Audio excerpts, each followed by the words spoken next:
Hey, we've pulled you over for speeding because this is Two on One, the internet's #1 talk show sensation, where we engage theologians about the pop culture topic of his, her, or their choosing. Hi, I'm your co-host, the Reverend Arthur Stewart. When I am your other co-host, your co-pilot, your co-driver, the Reverend Stephanie Kendall. It's good to see you today, Stephanie. How are you? It's good to see you too, Arthur. I am revved up, ready to go. Ooh, I watched 7 hours, no, probably more than that, of Fast and the Furious franchise for today's episode. So you've just been weeping with being moved from such great writing and acting. Yes, absolutely. I have so much to say about. I'm so looking forward to today's episode, because as most people know, I'd never seen one of these movies until yesterday, starting at like 5 o'clock, and come 3 a.m. I was like, I am in. There's something to be said about fun, and we'll talk all about it today with our marvelous guest Cara. Before we do, I do want to ask you, you have any big plans for March and April? Boy, do I. Oh, yeah. Why I sat through all of those Fast movies in just one sitting is because I am creating kits to go, rooted in Lent kits is what they're called, and rooted in resurrection for our people, because I don't know about you, but we celebrate Ash Wednesday and Lent all the way through Easter. Yeah, you do. And hey, for those of you who are not liturgical, this might come as a shock. And for those of you who are liturgical, this probably doesn't. But the Two on One project is sponsored by Jeff Wonroe Designs. I'm going to point at it because I'm practicing. I will have a spot on my wall so I know. Jeff Wonroe Designs is a creator and cultivator of handmade liturgical textiles, chasubles, copes, stoles, paraments, banners, processionals, altar accessories, face masks, literally anything you might need to enhance and inform your worship through that which is designed and put up and shared. Jeff Wonroe Designs has got you covered. I'm a little bit rusty, but I will point out that like in September, we were like, you may not need face masks. Guess what? You sure do. You sure do. And for those of you or who know already, we here at 211 have a unique promo code just for you. It is the #1 code that is out there on the internet or anywhere. And last year, Designs, like you can. You know. True. Yeah, you can't use it for like Macy's. I don't know. What if you could? That'd be awesome. It's not a skeleton. Walk in and you're like 2 on 115, please. Was that the code?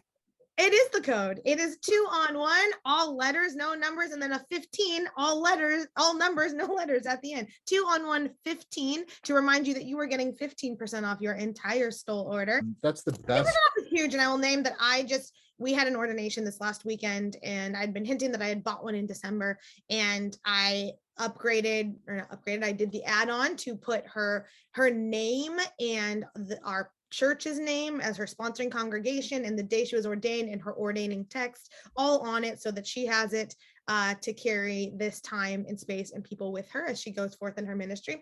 And it was such a moving little extra add-on for this stole for the moment, that we were all just really moved. And I showed it. We did it virtually, so I had to like show it online, and it's stunning online. It's even more stunning in person, and it commemorates the day really beautifully with the ways in which you can kind of do these little extra add-ons, which also get that 15% off when you check out with the 2 on 1 code.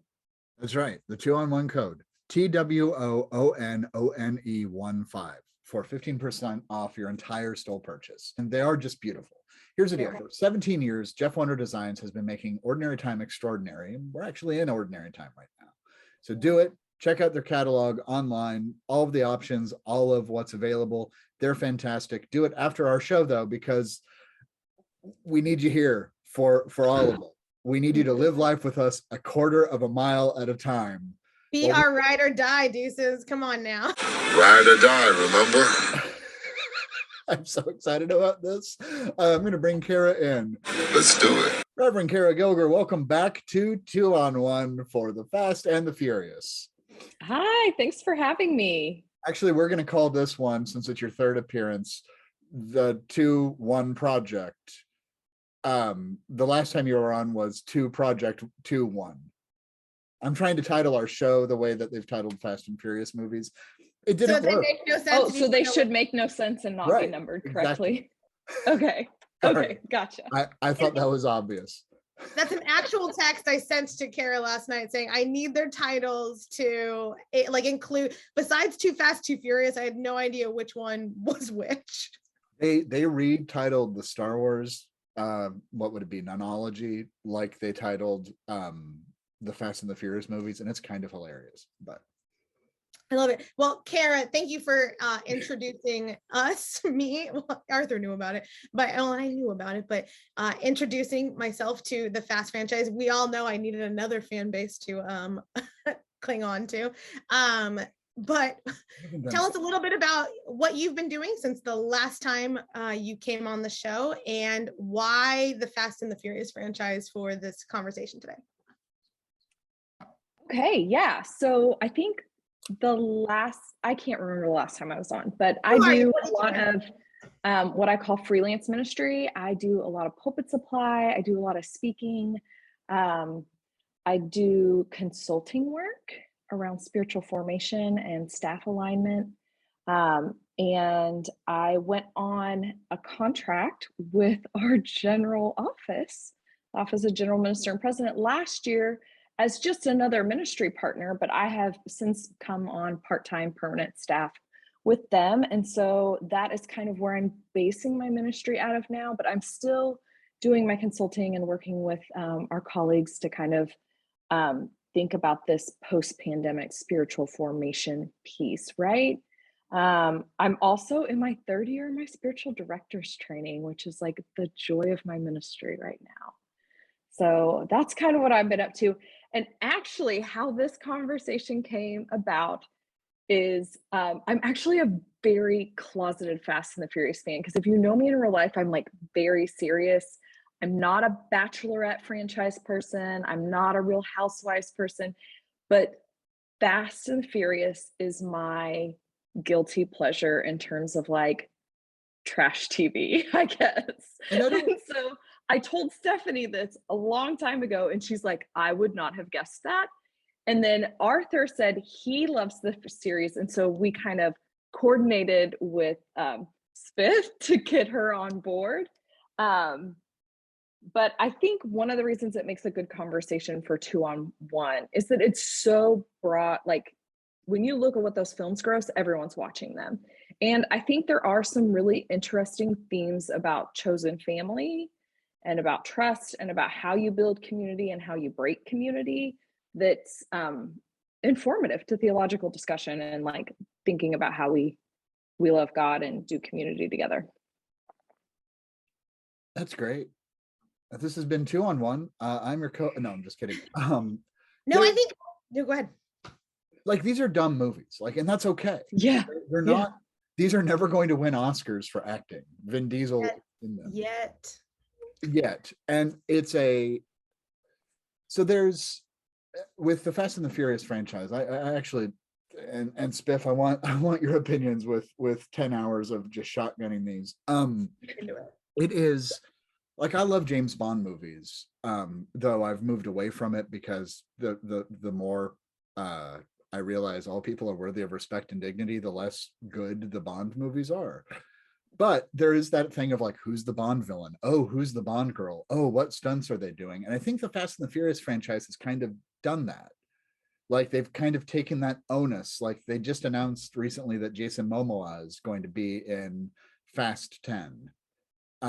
Which is exciting. And how are they going to bring back this guy, and what are they going to do with this? And did you see them in Dubai? And I think there's this zeitgeist that's important, and it is the 7th most highest grossing franchise of all time. I learned that today. So yes, people are watching them, and I want to talk about guilty pleasures, but Spiff, you're the initiate in all of this. Noob, I am. I love them. I love a good fan base. I love they're fun. And I had the same kind of question that I think is part of this larger conversation of why Carrie even brought it, is that people are watching. And I, like I said, sat through 6 movies last night. No, 5 movies. I did 1 through 6 without watching Tokyodrift because I found a chronological order to watch them in that was Fast and the Furious fan based approved. Well, and do it right. Right. And it was timeline, not release order. Yes, it's timeline and not release order. And so I was really curious about why people kept watching them, right? Why do we have a franchise that's 10 movies long? As someone who used to work in film, getting anything made, it can be a hassle, let alone 10 things, but also they kind of write themselves, right? Like you said, they're not the writing, it takes writers, it takes all types of people to make a movie, but like, it's not necessarily like the most deep character development and things like that. And I think that is part of the reason why people come back. It is fun, it is light with action, and I don't mean light and like there's a lot of kind of triggering drama, there's sexism, there's racism, like there's lots of problems in it, but it also, like, for whatever reason, last night I've been caught up, and I don't know about y'all, when I watch new television that they aren't wearing their masks, there's no mention of the pandemic, like I get a little frustrated because it's like, why not reflect the world that we're in? But watching those last night, they were pre-pandemic and all of that, and it let me escape into something else, and it got my energy, like rooting for people that I didn't know, and it felt really connective in a way that I appreciated without trying to force me to go someplace. In this pandemic, I've been staying away from some of the heavier movies just because life is really heavy right now. So I was like, I needed this light and fun. And it reminded me that I think sometimes church takes itself too seriously. We are trying to make sure that the depth of the song and the scripture and everything ties so beautifully together, and it's perfect in all of the things. And sometimes a green screen shot behind Paul Walker's head as he's driving because they forgot to edit it out is fine. No one cares because you still want him to just like gun it and go and like and be in it. Okay. And so for me, I very much, the 2 things that I took away from the 5 movies that I watched yesterday were one, I think church, it takes itself, if we are to learn something from the growth of these franchises and what it says to church, I think that it can say we take ourselves a little bit too seriously, and that sometimes fun is going to garner the engagement that we hope it will. And 2, that there's always going to be a next bad guy, a next new thing that you can fight, but where you put your energy needs to be in the people that go along that journey with you. Yeah. I want to go back to you saying that there isn't good writing, and I'm going to forgive you because you haven't gotten to this movie yet, but I do think one of the movies that's more Oscar worthy in the franchise is the one where they introduce Charlize Theron and the Dane Helen Mirren. So I'll just let you look forward to that. Yeah. I cannot wait. I love those 2 women. I mean, you just really need to wait for that, and we'll forgive you that you haven't fully immersed yourself in that, because that movie is my favorite. I do want to pull out, but 6, was that the one? Back to no, what you were talking about in terms of like lightness and like not taking ourselves too seriously. You know, I think these films do that really well. And you're right, there's problematic elements to them. I'm not like a diehard fan. I even think there's theologically problematic elements to them. Like almost every movie closes with them at the table in LA, drinking their Corona, and Dom offers up a prayer over the family. And like, it is like everything that every minister cringes about, which is like, doesn't have anything to do with God. It's about them. Like, it is it's a prayer out into the universe for them, even if it starts like, dear God. And I think it's cheap writing. Normalizing, they didn't do any like consult the amount of people that I'm like, hey, know I'm a minister now, like, let's have these conversations.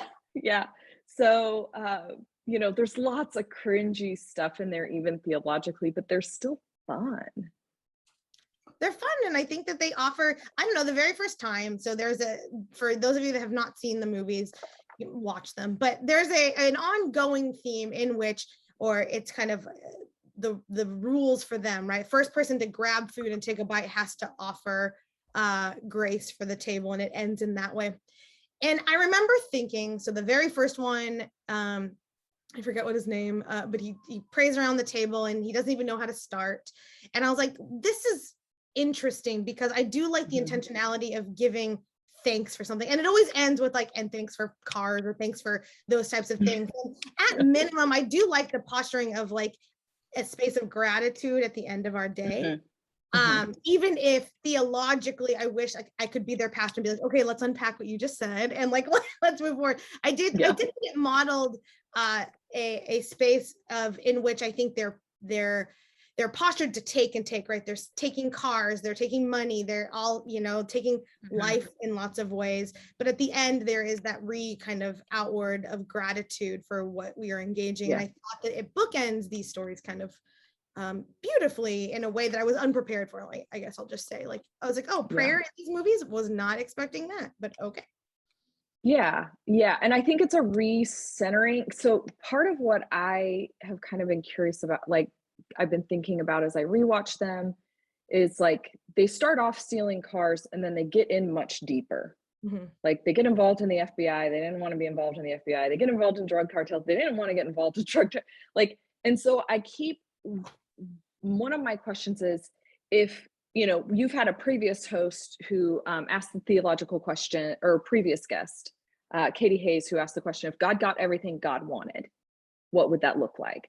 And I think that's a theological question you could ask, is like, if Dom got everything he wanted for the family, what would that look like? Ooh. I think it looks like sipping Corona on the beach and having their family together and safe. And so, like, all of this other stuff that they do, there is like a survival thing and not a kingdom thing for them.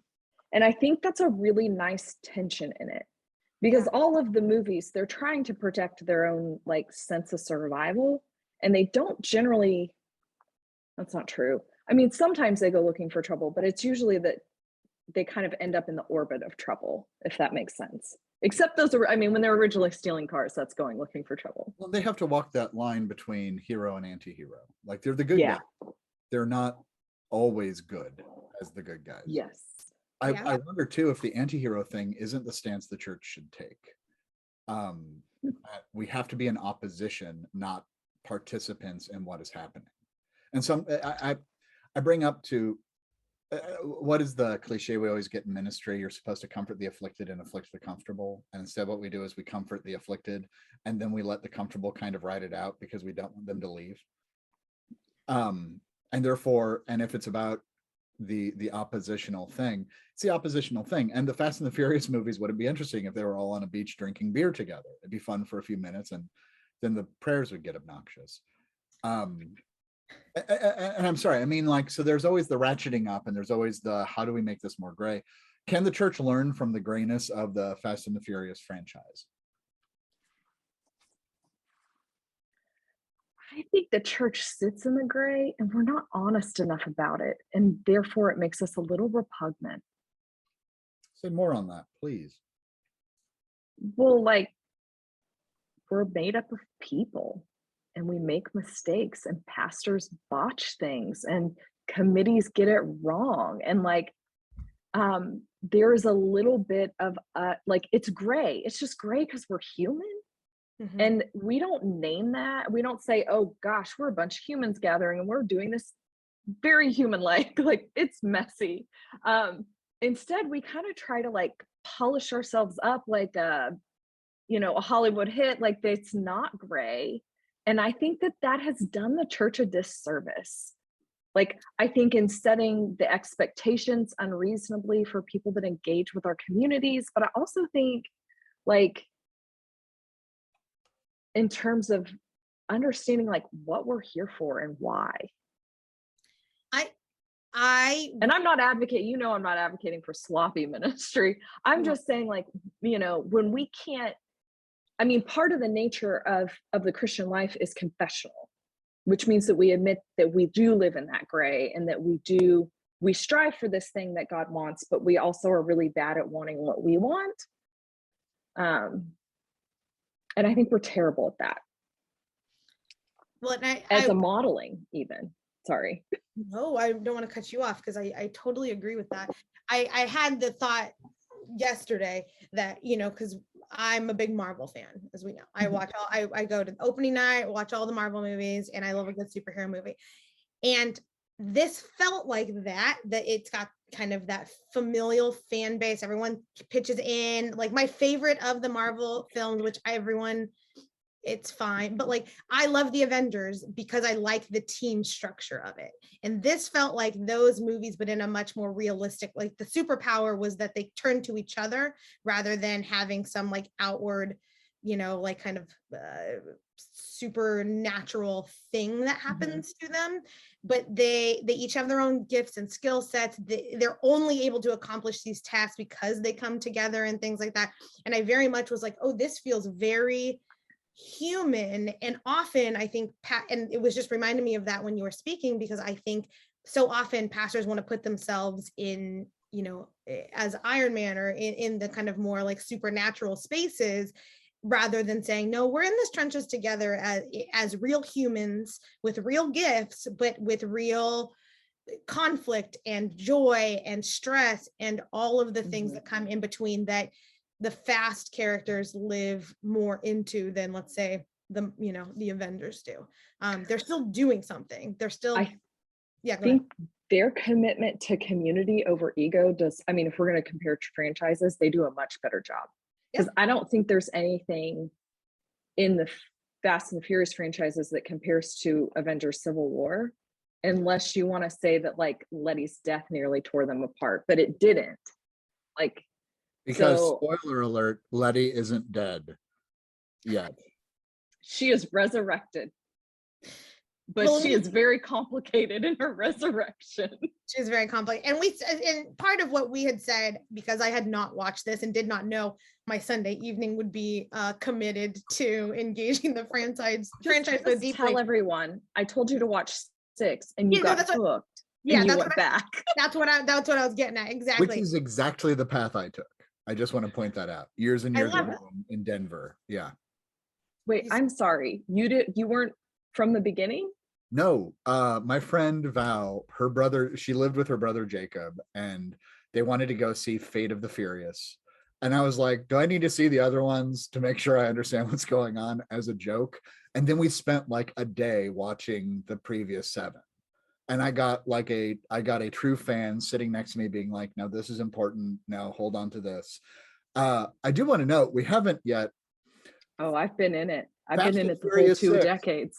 Fast and Furious 6, the exceedingly long runway in the end, like somebody did the mileage and the speed and something, and it's like an 18-mile long runway. I'm just pointing that out there. I'm sorry, that was a dip out of what we were talking about, and excuse me. No, it's it's a Swiss cheese. I mean, it's a block of Swiss cheese. You can drive planes through the plot holes. I love it. Well, yeah, and we could get into later ones, but yeah, there's like a lot of plot holes, but I can forgive them because the characters are enduringly flawed. So let's Bible, it's the Bible. Yeah, let's transpose that to the church. What does it mean if there's gaps in our ministry? What if we completely miss the mark in how we care for one another and how we serve one another, if the intention is there and if we understand and embrace the fact that we are flawed?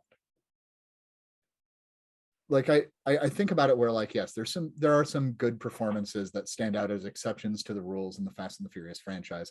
There's always going to be Vin Diesel in it. And I love Vin Diesel, the movies. I love Vin Diesel, but he's not a good actor because he's not supposed to be, right? So what would it mean if we change the expectation of the church to this is dumb and it's good and it involves you? Well, and I would push back on who gets to decide what is good, because I think he plays Dom perfectly. I don't think the writing is exceptionally deep, but I think that he uses what he's got and he does it well. I think that I don't see any problem with his acting, to be really honest. It feels really authentic, and it feels like I know him, and I've lived in those areas. I really did appreciate that it was set in Los Angeles a lot of the time, because I could be like, oh, my friend lives right around the corner. Or I used to live like I could see that house from my house. Well, You know what? That's fair. I take and that like, back. you Vin don't want to Diesel is- compare apples and oranges, but like if you compare it to his performance in Triple X, he's a much better actor in these. And honestly, Vin Diesel is one of those weird, like well-muscled celebrities who's into D&D, and you can't play D&D Yes. well unless you're relatively with it. So I take that back. He plays Dom is For a that retraction. character, and he plays Dom well. We accept your retraction. Okay.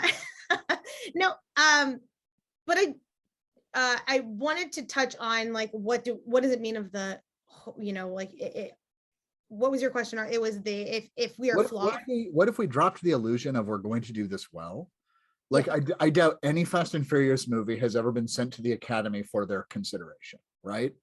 Like, I'll guarantee that everything it has been. Okay, but I don't think it's been considered. This is a how do we do cool car stunts, right? And what do we build out around that? And what if the church was how do we get a bunch of broken ass weird people who want to love better together and build out from there? Sure. Yeah, I think that's one of the more enduring themes in the movie, because you don't see biological family in any form or configuration outside of Dom and Mia until like 7 or 8. So it's like not until then is there anything outside of chosen family like kind of in the orbit. Am I wrong, Arthur? You're frowning. Sequence of Fast 6 has Shaw show up to avenge Owen. Yes. So at the credits of 6, and then it starts in 7, that there's the Shaw brothers and there's some sort of biological affinity. But until then, the whole orbit is really, I mean, like, honestly, they're all kind of like cast outs and rejects. Like, They're misfits. very attractive because they've been like cast in Hollywood. But like, none of these folks are folks that have traditional family upbringings or social like safety, like any sort of like, and they've managed to create that for themselves. And I think that's part of what the church does, is create kind of a space where people can form familial bonds with non-biological family. And not in a, oh, we're all like, not in the toxic, we're all a family, but in a like how we order ourselves as a community around care and nurture and spiritual development. And it knows, and I think 2-on-1 touches on this often, but Fast and the Furious knows what it is. It is not trying to give you, so, you know, like this extreme narrative on something else. It is fast cars, good looking people, you know, like sexual tension, fun. It is not, and it leans into that. And so people engage with that and know what to expect. And so they come and engage because you get the energy of someone else. Both of you got me to watch this. Not because, I mean, obviously I'll watch it anyways, but like your enthusiasm was like, oh my gosh, I can't wait for you to see this. And that got me into it too. And I think that there's something about that. And I said this in Bible study the other day, what got me to stay in the church was never someone saying, have you heard about Jesus? What got me to stay in the church was someone saying, hey, we're going downstairs to wrap presents for these kids next door. Do you want to come with me? And then I said, you know, after hours and weeks of spending time with these people, not talking about anything related to the church, it was getting to know each other. Then was I even remotely curious about this person that they say they followed? Who is this Jesus to you? What does God look like in your life? Because as someone from outside of the franchise of church, I was curious. I had been invited into these spaces, and that is what got me to stay. And so I think that Fast does that. It says, here, this is who we are. We're not trying to be, they're very transparent that, you know, this is what we believe. This is how we operate. This is who we are. And you're invited along to that. And if you're looking for the King's Speech, it's over here. You don't have to come here for it. This is who we are. So, well, and I think if you think about like the Toretto like the family that they build, they're very clear on what their family rules are. So, okay, so it's not like sometimes the church can be a little too willy-nilly and we don't come down on anything. Yep. And I think there are guiding principles to the family in that franchise. Like there's an element of like trust is everything. You know, they have their table rules. I mean, they're very Pauline, you know, in that they have like table rules. You know, they have lines that they won't cross, or people or ways of being in the world that they're committed to. And so I think, like, not only do you get what you expect, and that movie continues to deliver exactly what viewers expect out of it, but the characters kind of operate in a certain kind of covenant with each other and understanding of the world that doesn't change from film to film. Yeah, I agree. And I along with that, and part of that ethic of, I think, is you named trust and things, which I totally agree with. There is this in how they're naming family and whatnot. They show up authentically and fully in that space. You're not going to see Dom lose it in the middle. I mean, like, lose it emotionally in the middle of a grocery store, right? He's very like, but in the circumference or in that space of his family, chosen family, they laugh, they cry, they grieve, they talk, they enjoy, they confess when they're wrong, or they don't know something. And I mean, as we see with the, you know, we don't do cops, right? Or Brian's a cop, and Brian is now a part of the family, you know, like, has shown kind of worthiness, a creed, for lack of a better, you know, like, has initiated himself and ingratiated himself into this space of trust and truth. And they show up consistently in that way. And I think that even in leadership, and I think that part of what Arthur was getting to is and what we're all kind of circling around is, like, what does it look like for our leaders to show up fully too? And I'm not advocating, but also I kind of am, I suppose, saying, I just didn't get to a sermon I love this week. It's, you know, let's talk about the good news. Let's have a conversation rather than, I didn't get to write a sermon. What would that look like to just name, this week was really hard for mental health reasons, or my family dog got sick, and, you know, like, it just took more of my time. And to show up and know that God is present and God is worshiped, even if you don't have this prophetic homily that says, here's how the text and everything ties, but you show up in your truth. So one of the things one of my seminary professors used to say, our preaching professor used to say, is sometimes you serve filet mignon and sometimes you serve frankenbeans, and people get fed either way. And I think, like, we were talking about how, like, average the writing is in that, like, they're not going to win Oscars.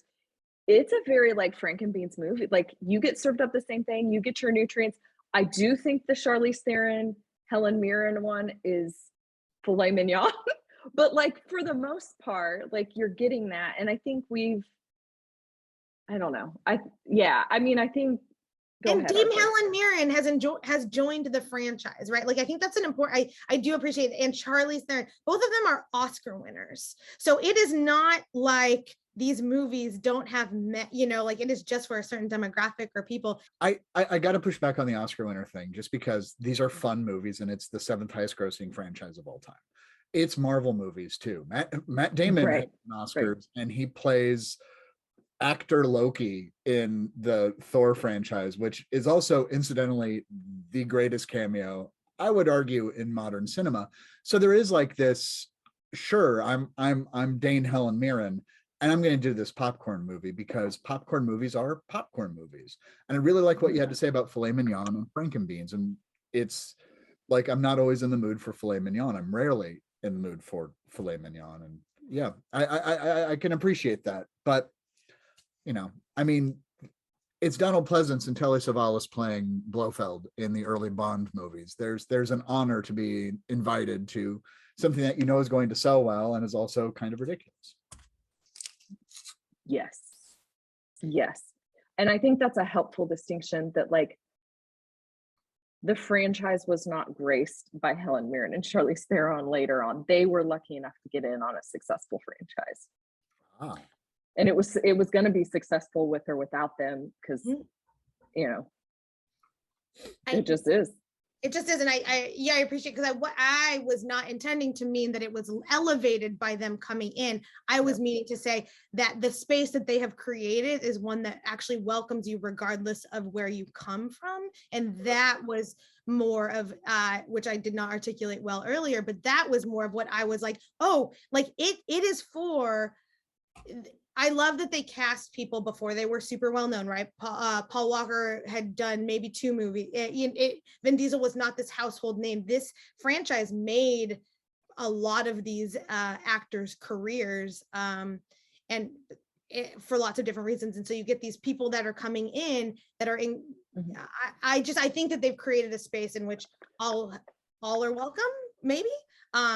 And it's been expansive. Yeah, it's been, I have, as I watched through them, I'm like, man, they had like 2 or 3 main cast characters every movie, and we just keep rolling with it, and the team just keeps growing, and somehow I can keep track of them all. Like, I love, like, you're right, because they add the cast from Tokyodrift eventually, so that movie makes any sort of sense. They add Ludacris and Tyrese. They add both of those characters in, and they stay in. So it's a very, like, I'm not joking when I say every movie they add 3 more main characters. Well, it's because, like, they add the Shaw, and then they add his brother, and then and they just keep going, and so it is interesting. It's like the Expendables, where they just grabbed every 80s movie star possible and said, yep, you're in the Expendables now. And it's something that we love. And I think that speaks to a deep spiritual need for reunion and reconciliation. There's something for Sylvester Stallone and Dolph Lundgren, who were enemies in Rocky 18 or whatever, going out and working together in some ridiculous situation. There's something to be said about John Cena and The Rock in the same movie doing some ridiculous thing. There's, Jason Momoa was popular. It's that same beautiful idea. And it is as churches struggle with attendance, a friend of mine told me that his people, it's not a matter of we don't have enough people to get a number we want. It's that it feels different when everyone's home. I've always kind of liked that. And I guess Fast and Furious, if we're talking about chosen family, they choose to just make a bigger and bigger table. Yeah. And I hope in Fast 10 Part 2, Charlize Theron joins the crew. Or Cypher joins the crew. Yeah. Well, because she knows she can't beat Dom. Like, that's very, like, she's like, you can't, because that's what she tells John Cena, his brother Jacob, is like, you're not even in this game. You can't beat him. So maybe she'll join them. Maybe. I still want to see what they do with Miren's betrayal. But I don't know if that was just like a quick cash grab and, like, all's fair. I'm sorry, Smith, we're talking about movies you haven't seen yet, but it's okay. But our Deuces also may not have seen them, and so, but you named something that it does not matter that I have or haven't seen them. Sorry, spoiler. No, we're a spoiler show. We all know this. It is fine. But so because betrayal is a theme throughout all of them, and whether or not it starts with betrayal, right? The very first thing is Brian not telling Dom that he is a cop. It starts in that space and ends in that space, as what I'm hearing, or like continues. Betrayal is a part of the human experience for most of us in some way or another. And so I wonder if the church can learn something from, as we're saying, like, here's this chosen family, here's what it means to look at these things, to look at these relationships and say, here's how you may or may not navigate certain spaces of betrayal. I think good movies, and I would consider these good movies because they help us understand who we are supposed to be better. And for me, that's a little bit of what a part of what for me makes a good movie. Will I watch it? Will I tell others to watch it? And I think showing their fear, their sadness, their full range of human emotion, including how they navigate betrayal. Now, you don't see them sit down and like really hash it out, but I mean, there is a space in which they move on in some cases and don't in others. And I think it is to name that for the church, because so much of the church has betrayed so many people, and we don't want to name that's a huge reason of why the dip in attendance happened in the 80s, 90s, 2000s. We're not willing to say it's because of how we treated people, but we're willing to say now how we treat people matters, and let's get them back. And so I think that the reconciliation part has to be named to get these people to come back. And we may not see it in the Fast franchise, but there is reconciliation that clearly happens because they name drop it in lots of different spaces and move forward and sometimes even make fun of it, right? It becomes part of like their whole experience too. Oh, I was a cop, yeah, blah, blah, blah. You know, these kind of tongue-in-cheek moments. But I wonder if the church names, at least for y'all, enough, it's both participation in and movement from both betrayal and confession. Wow. Okay. Well, my first instinct is that the church really mirrors the Fast and the Franchise series, or Fast and the Franchise series mirrors how we are, like how our culture is and how the church is. And that reconciliation is often done with a wink and a nod as you're driving by. Like, I think about, you know, you haven't gotten to 9, but like when Dom reconciles with Jacob, it's like over a steering wheel. He like looks into his car while they're driving through a chase series and is like, I think I forgive you. Like, it's just like a look, and that's it. And I feel like we don't do good at what is like in our tradition to do.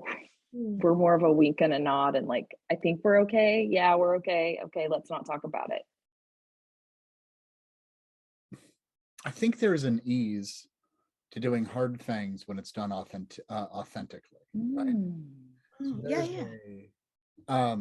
I mean, in the recovery community, one of my favorite things is when there's fights in meetings, because I'm not saying I've ever done that, but when I've pissed somebody off because of my own inability to always do well, I simply name it, apologize, and say, what can I do to fix this? And without exception, it's been, okay, I forgive you. Like, let's just move on and get past it. And in the church, it might be, I'm going to not respond to your voicemails or your texts or talk to you for 8 months while saying everything's fine and trying to draw people away to this new thing I'm doing. We don't do, the hard stuff is doable when we are authentic to what we are supposed to be. So from the beginning, they said, we're a family. Well, I don't have friends, I have family. In Fast 7, I'm really good at Vin Diesel impressions, thank you, or Dominic Toretto. But I think that's it. I think that's where, so therefore, if we've lost our authenticity, we can't hold on to it, I guess. I'm over here taking notes. I am too. I literally wrote that down. I just need really you to know. Cool. I think we're done. I think that was like really beautiful. Yeah, it really is. The ease in which authenticity makes hard spaces is such a beautiful concept. I did not know how to forgive until I had been forgiven and understood what that meant. And I grew up in a space in which that perfection was anticipated and expected, and forgiving came very hard, even for me, from me. And that was because I did not understand who I was called authentically to be in some of these spaces, and navigating them was hard. And so I think you just named something really beautiful that the church needs to name, and that is like, who are we? And if we can name who we are in both the local and general context, I think it can offer some ease in which we can engage these harder conversations that have to come if the vision for the kingdom that we have set out is to come to fruition, which includes reconciliation and things like that. And yes, and I think it's a process to learn. And I mean, like, I should go back and watch The Fast and the Furious, the original one, because it's 20 years old. And doesn't it start with them in like little like souped up Hondas stealing DVD players? Is that right? Or are they like VHS? No, there is that. It's definitely there is that. Yeah. Right. So like, there's something to be said about a 20-year progression in a franchise that has been sustainably ridiculous, for lack of a better word, and the church is made up of scoundrels, liars, and thieves. And I think the church lost its tact, if we're going to use Fast and the Furious as a metaphor. The church lost this is a movie about car stunts. This is a ridiculous, wonderful thing, but family is important. Here's our 5 ethical points. And instead, we're trying to do an Oscar-winning film here, or a documentary, and a race car movie, and all of this in an effort to get people to come watch this jumbled, weird movie that honestly doesn't hold any water because it's also trying to be a boat.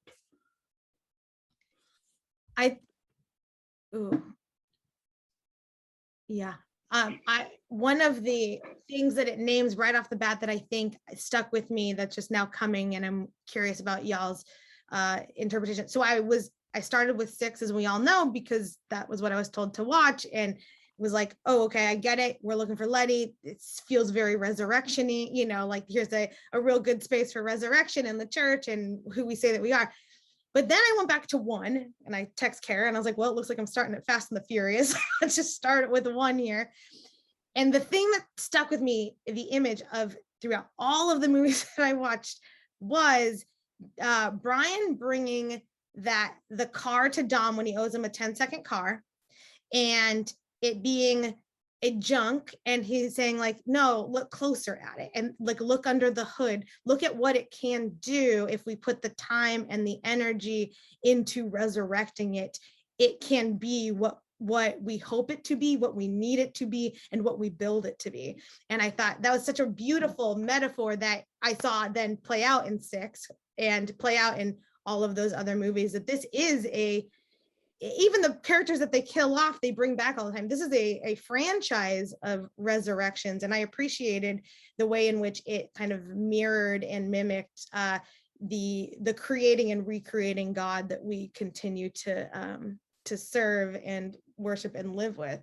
And in this space too, I was like, okay, that person's dead, but now they're not. And this car seemed to be smashed, but now it's like the thing that gets them there. And it's a space of creation and recreation that feels a lot like every year's Easter. That was lovely.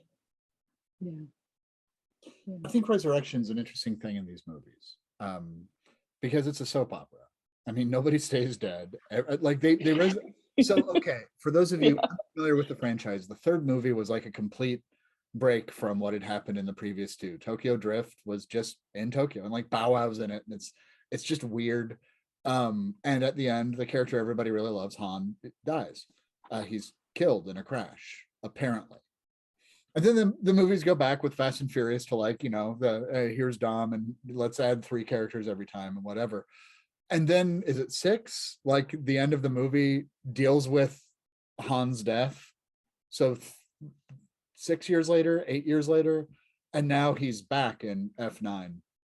I'm sorry, Spiff. I ruined one of the big things in it. So no, the way they fixed it is they pulled Tokyo Drift and said it happened timeline wise after 6, before 7. But it was like they had to figure out what to do with this one weird movie. So that I think what the church has to do anyhow, because our entire chronology is thrown off. And like resurrection, my favorite explanation of it is God cheats because God loves us enough. And that's the deal. Like they're just like, we have more stories to tell, but we have to acknowledge what came before, but we still get to do something new within this ethical view. I think I prefer the writers of the Fast and the Furious to most biblical exegesis. This interview is messing with me. I'm getting really fast talking and furiously talking. Well, I do. Yeah. I think there's also a point at which, if you're going to talk about the church in relationship to this movie franchise, you have to kind of name that the church is neither fast nor furious about much of anything. There you go. And the work of God in many ways is not a 10-second car. Mm-mm. No matter how we desire for God's work to be a 10-second car. Oh, that's good. That'll preach. Amen. I totally.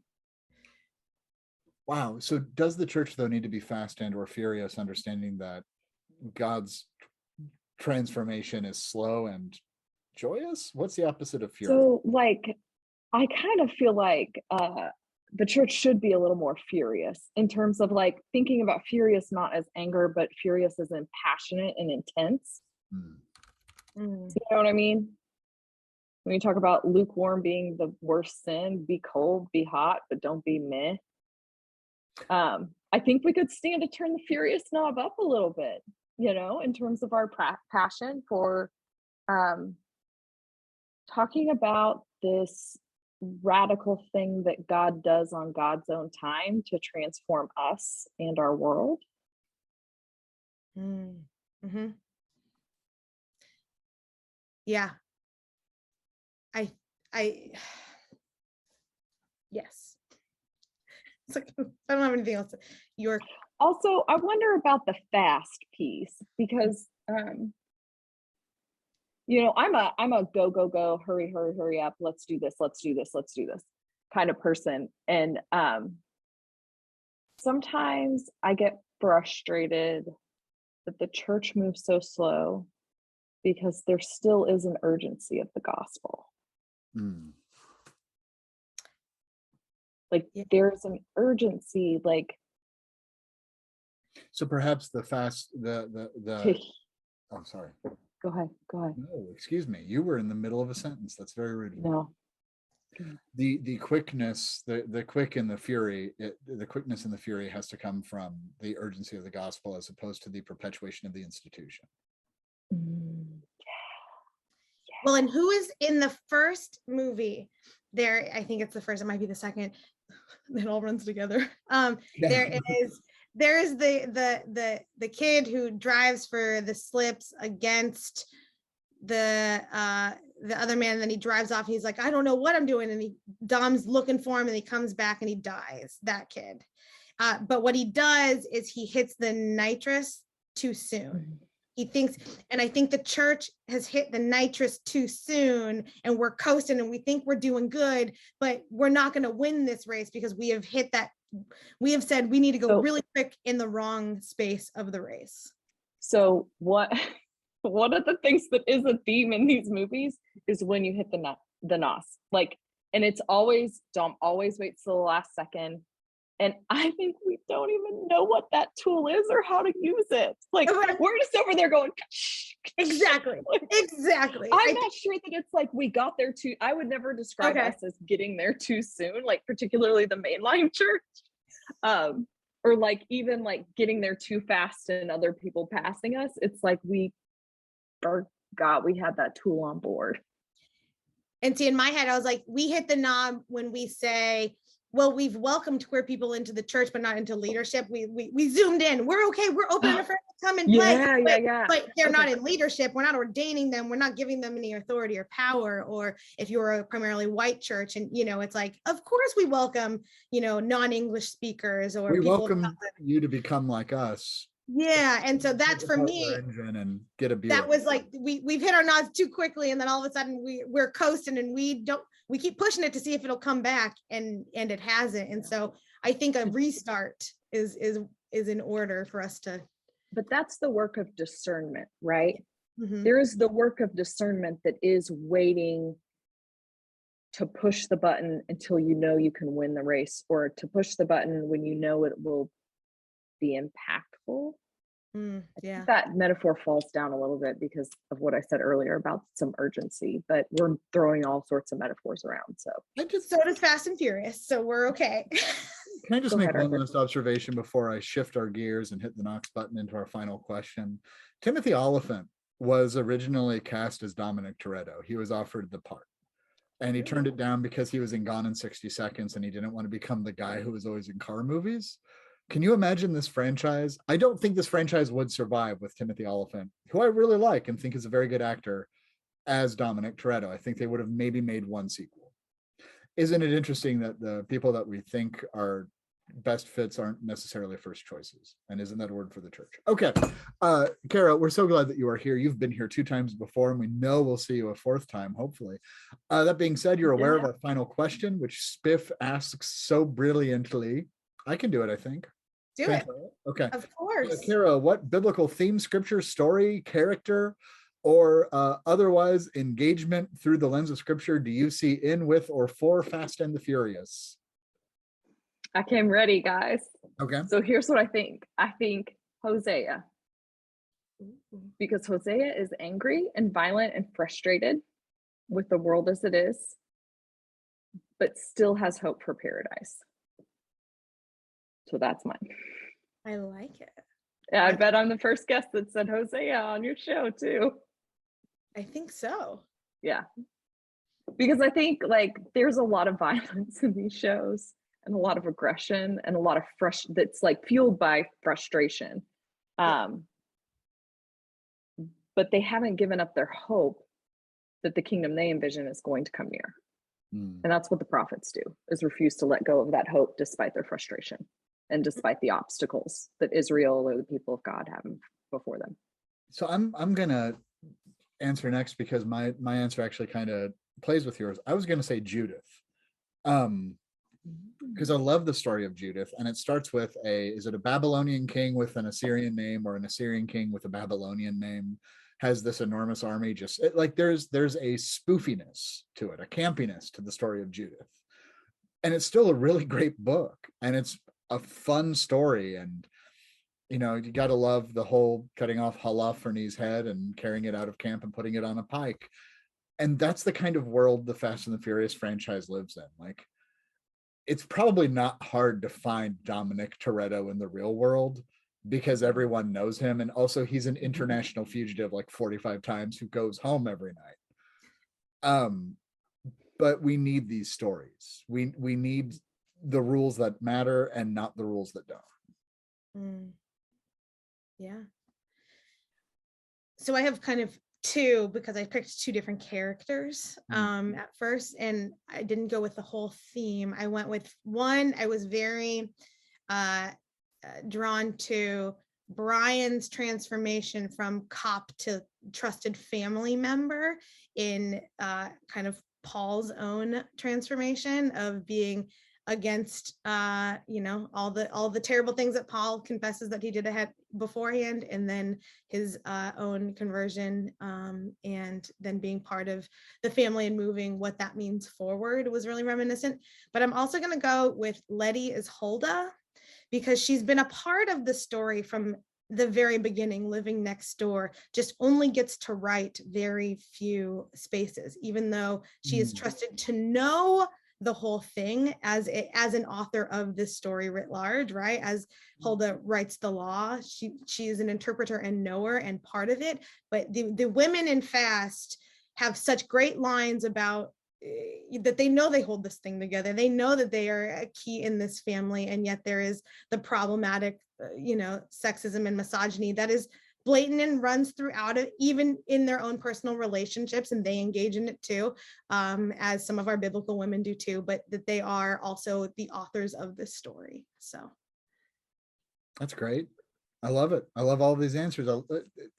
We love having you on the show, Cara. And the good news is the Fast and the Furious 10th movie is in 2 parts, which means they're making a 10th and 11th movie, whatever, but they're calling it parts 1 and 2, which means you'll have to come back at least for that. As we discussed, I'll take it. The finality of the Furious, or whatever they call it, the finale of the Fast finale of the Furious franchise.